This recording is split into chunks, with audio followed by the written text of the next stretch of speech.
I'm filming this early in the morning because this is the only time I have, and I'm not even done with my hair-doodle-doo.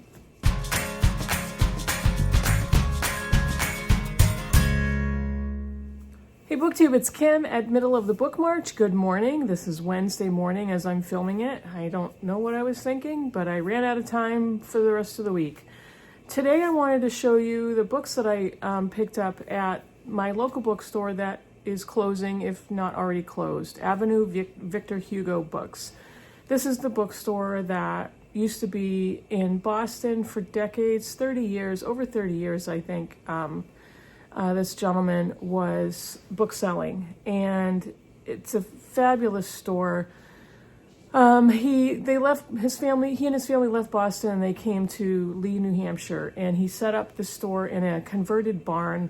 It was awesome. Basically beams and wood everywhere, little tiny rooms that, not really rooms, but little tiny sections for the books, shelves everywhere, floor to ceiling, very, very tight quarters, and filled with antiques and antique books and antique magazines, and along with all kinds of other used books, of contemporary novels to textbooks to dictionaries, all kinds of stuff, classics galore. So I went this past Saturday to their dollar book sale because he's closing the store.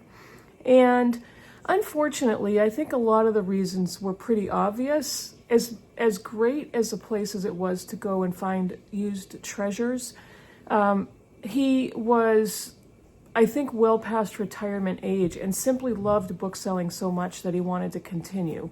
But his hours were extremely unpredictable, so he was only open Friday and Saturday, I believe. And there was no way for anybody without Google Maps or MapQuest or anything to find his place. It was far off the beaten path. And so it was impossible to find.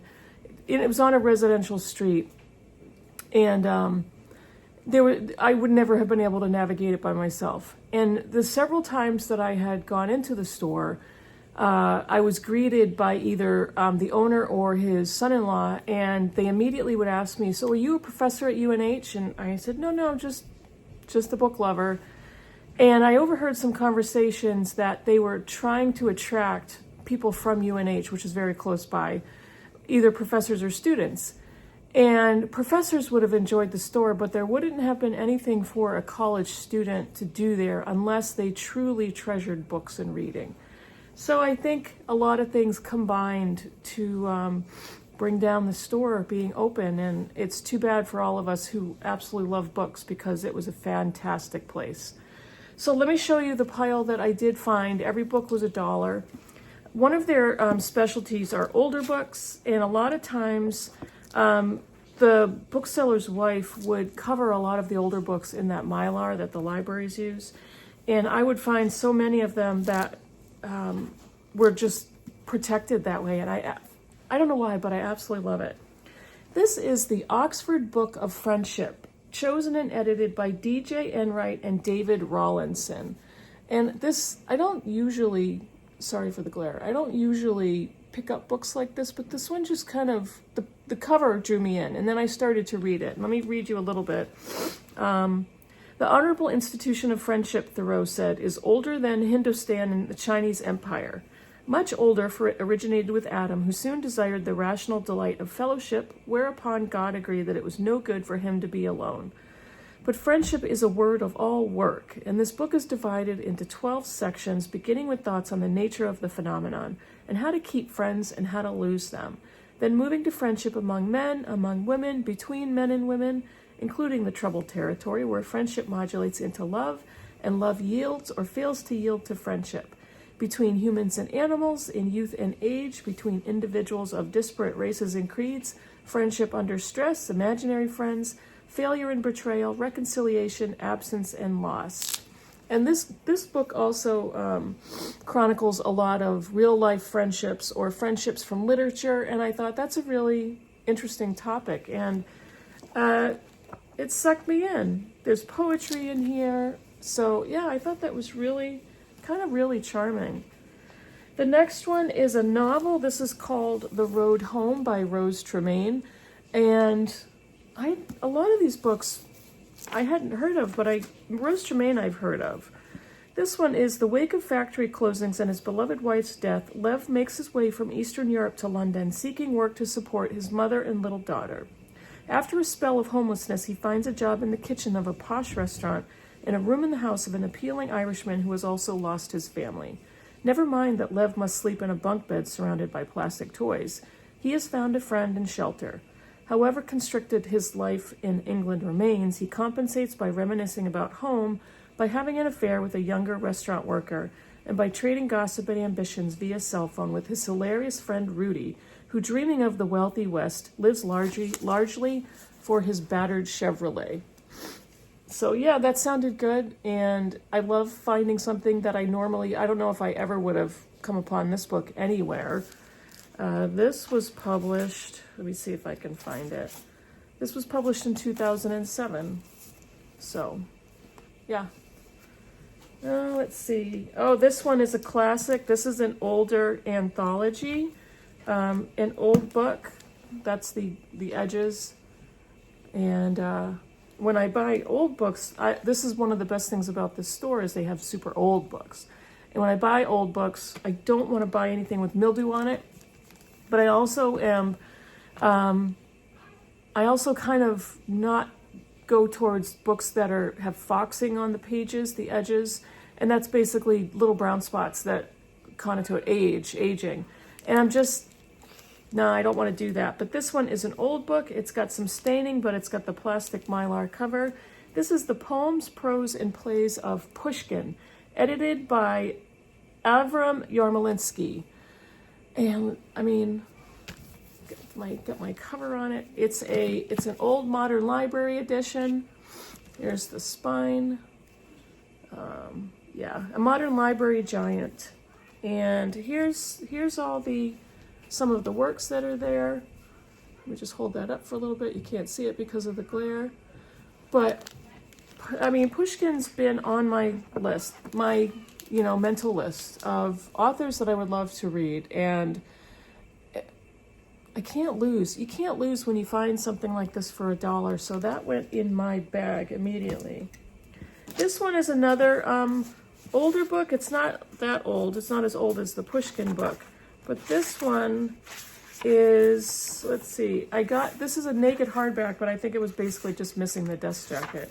This one was published in 1959, and this is a German work. Let me see if I can, there's a translator. I think there is. Let me get to that cover page. Translated from the German by Ralph Mannheim. This is The Tin Drum by Gunter Grass. And there's the spine. It's in really excellent condition. Just missing a dust jacket, but I don't care, but it's a really attractive looking book. It's an attractive object. And I already have many other older books that are naked without a dust jacket. But this is one that I've always known about for a long time. Don't know too much about it, but I am going to try it someday. Someday I will. I swear I will. And let's see, I have 4 left. This one is a history book. It's Abraham Lincoln and Men of War Times by A.K. McClure. And I was sort of thinking of maybe getting into Historathon. And Historathon is just an ongoing reading group, and I will link everybody's channels down below who I think has put out Historathon videos or hosting videos. I know my friend John David is one, but I saw this and I'm like, that actually looks interesting. Lots of pictures, lots of sections in here. It says some personal recollections of war and politics during the Lincoln administration. There's kind of a picture of his writing and maybe a note. So, yeah, I'd love to get more into American history and more into my own country's history. Let's see. This one is a Europa book, which is interesting because I think this is nonfiction. And I have never, I don't think I've ever seen a Europa nonfiction. I'm sure they're out there because this one is here. This is called Second Reading, Notable and Neglected Books Revisited by Jonathan Yardley. This is a book about books and writers and authors. This is, it's a collection of reviews and reevaluations by Pulitzer Prize winning book critic Jonathan Yardley. He considers lesser-known works from renowned authors and underappreciated talents and offers fresh takes on old favorites. And the thing that attracted me was that it's a Europa edition, and I love that. I love Europa books. And I found it, and I'm like, wait a minute. This is not a novel. This is nonfiction. So grabbed that one. Grabbed it. Two more. This is a novel. This is a novel by Amy Bloom, Love Reinvents Us. In her debut novel, Amy Bloom, a National Book Award finalist for Come to Me, has written an unsettling tale of desire. With her finely honed style and her generous, unflinching sensibility, she shows us how profoundly the forces of love shapes our lives. In Love Invents Us, a girl becomes a woman, a boy becomes a man grows old and dies. Elizabeth, Horace, and Max know each other, leave each other, and find each other again over the course of 30 years. That's all I'm going to read. But this is apparently her first novel, which is interesting because this is published in 1997. This particular book is in perfect condition. It may not have ever been read from 1997, but pick that one up. The last one, total impulse buy, but I couldn't help myself. It's a fantasy novel, and it's a mass market paperback, but it's brand new in condition. It's the first in a series, and if I love it, I can go on to buy more in the series. And it's a fantasy novel written by a woman. This is called Wolfblade by Jennifer Fallon. And this is what I saw on the shelf.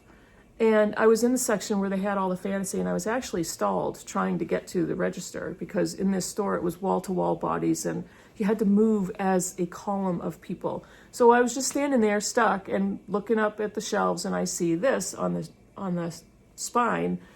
And Wolfblade, the title, caught me immediately. And then I took it out of the shelf because I also saw that it was book one of the Wolfblade trilogy and saw that cover.